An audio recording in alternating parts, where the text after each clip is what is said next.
तमीज से बात करिए, मैं सीनियर हूँ उनका। और अब संदीप भैया छोटे नौकर लग रहे हैं।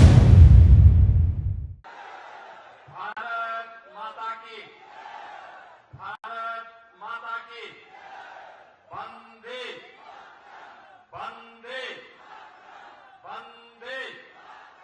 बाबा गोरक्षनाथ की, बाबा गोरक्षनाथ की। योगीराज बाबा भतरीनाथ जी की, योगीराज बाबा भतरीनाथ जी की, बाबा मस्तनाथ जी की, बाबा मस्तनाथ जी की। बाबा इस क्षेत्र के पूज्य सभी संतों की, पूज्य सभी संतों की हर हर महादेव।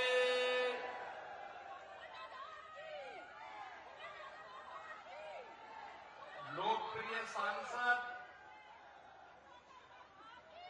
और तिगारा विधानसभा क्षेत्र से भारतीय जनता पार्टी के लोकप्रिय प्रत्याशी श्री महंत बाबा बालकनाथ जी,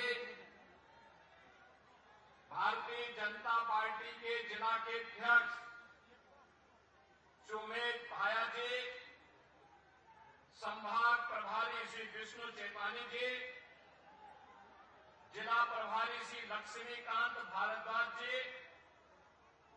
विधानसभा प्रभारी श्री सतीश नांदल जी, पूर्व विधायक श्री बनवारी लाल सिंघल जी,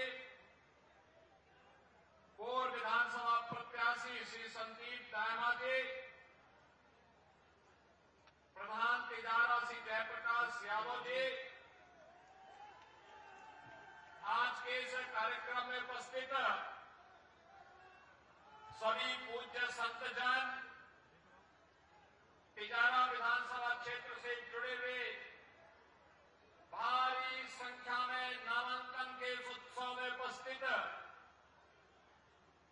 सभी भारतीय जनता पार्टी विभिन्न सामाजिक सांस्कृतिक संगठनों के पदाधिकारीगण, उपस्थित सभी भाइयों बहनों, मैं सबसे पहले जिस उत्साह और उमंग के साथ आप सबने यहां पर मुझे सम्मान दिया, इसके लिए आपका आभार व्यक्त करते हुए मैं आप सबका हृदय से अभिनंदन करता हूं, स्वागत करता हूं। राजस्थान की धरती हमारे लिए पुण्य धरती है। देश की भक्ति और शक्ति का अद्भुत संगम वाली धरती है। कौन ऐसा स्वाभिमानी भारतीय होगा जो राजस्थान की धरती पर गर्व की अनुभूति न करता हो और हर भारतीय को राजस्थान के गौरव पर, राजस्थान की परंपराओं पर, राजस्थान की विरासत पर गौरव की अनुभूति होती है। और उसी गौरव के प्रति आज नमन करने के लिए, इस धराधाम को नमन करने के लिए राजस्थान विधानसभा चुनाव प्रचार की शुरुआत तिजारा विधानसभा क्षेत्र से करने के लिए मैं आपके बीच में यहां पर उपस्थित हुआ हूं। भाइयों बहनों, अलवर से तो हम लोगों का बहुत नजदीक का रिश्ता है। योगीराज बाबा, योगीराज राजा भतरी जी ने अपनी साधना करके, सिद्धि प्राप्त करके, ये मान्यता है इस क्षेत्र में वे आज भी किसी न किसी रूप में अपना दर्शन देते हैं। और इसीलिए राजा भतरी जी के प्रति जो श्रद्धा और जो विश्वास का भाव इस क्षेत्र में देखने को मिलता है, वह केवल वैसे ही नहीं, हमारी विरासत का प्रतीक है। हमारी परंपरा ने इस विरासत को सम्मान दिया। भाइयों बहनों, राजस्थान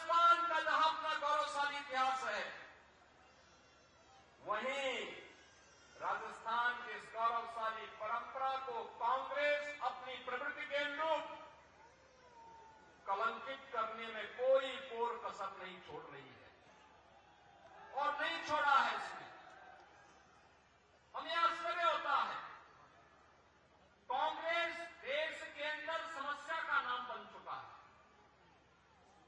कांग्रेस देश की हर समस्या का नाम है। देश के अंदर आज जिन समस्याओं का समाधान देश के यशस्वी प्रधानमंत्री श्री आदरणीय श्री नरेंद्र मोदी जी के नेतृत्व में भारत कर रहा है,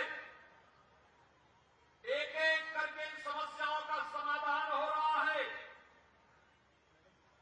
वे सभी समस्याएं कांग्रेस की देन है। याद करिए, देश आजाद हुआ था, आजाद भारत में भारत माता के महान सपूत सरदार वल्लभ भाई पटेल ने भारत के एकीकरण के लिए जो पीड़ा उठाया था, वे उसमें सफल भी हुए। लेकिन कांग्रेस ने देश को कश्मीर की एक समस्या दे दी, धारा 370 की एक समस्या, जिसका समाधान प्रधानमंत्री मोदी जी और गृह मंत्री अमित शाह जी ने करके धारा 370 को सदैव के लिए समाप्त करके आतंकवाद की ताबूत पर अंतिम कील भी ठोक दी है। अब आतंकवाद सदैव के लिए समाप्त होगा। लेकिन ये समस्या की देन है कांग्रेस। याद करिए, स्वतंत्र भारत में सरदार वल्लभ भाई पटेल ने सोमनाथ के मंदिर का पुनरुद्धार करवाया था, लेकिन कांग्रेस थी कि अयोध्या में राम मंदिर की विवाद का समाधान होना ही नहीं देना चाहती थी। लेकिन मोदी जी आए और योगी जी आए, अयोध्या में राम मंदिर की समस्या का समाधान हो चुका है। डबल इंजन की सरकार यही है। जो समस्या है उसका समाधान करने का नाम ही डबल इंजन है।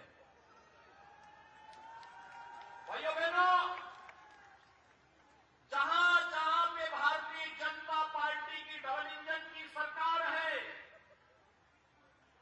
वहां सुरक्षा है, वहां समृद्धि है,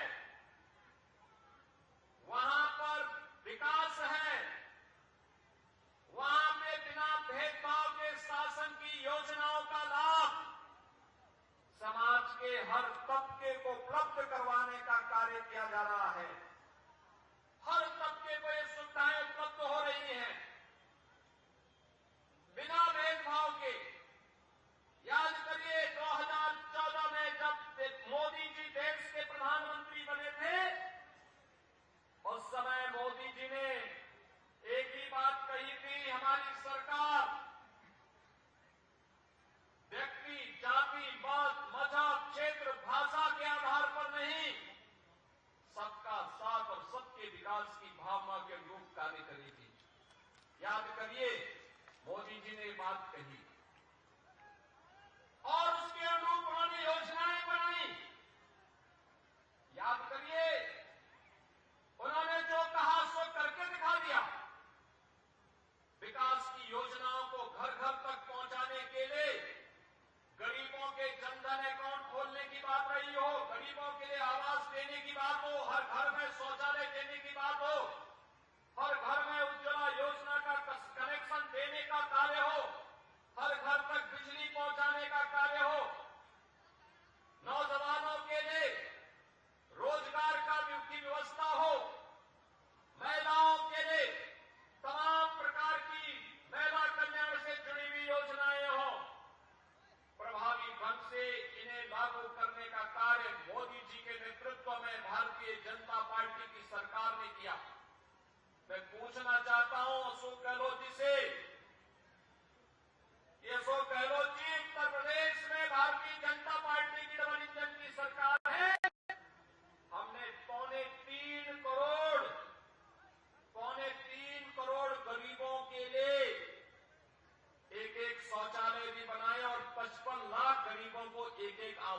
उपलब्ध करवाए हैं।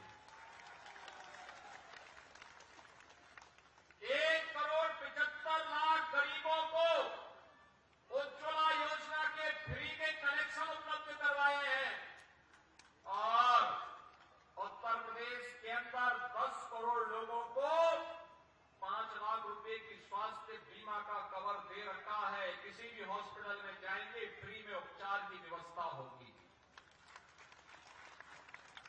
हर घर नल योजना के लिए उत्तर प्रदेश जैसे 25 करोड़ की आबादी के राज्य में ढंग से हम लागू कर रहे हैं योजना को। हर घर में शुद्ध पेयजल की आपूर्ति हो रही है। अब तक हम लोगों ने 1.5 करोड़ से अधिक परिवारों को पानी के कनेक्शन उपलब्ध करवाने में सफलता प्राप्त कर ली है। लेकिन राजस्थान कहां है? राजस्थान का पैसा, यहां की युवाओं की मेहनत, यहां के नागरिकों के परिश्रम और पुरुषार्थ का लाभ आगे राजस्थान को क्यों नहीं मिल पा रहा है? एक तुष्टीकरण का खेल कब तक चलेगा?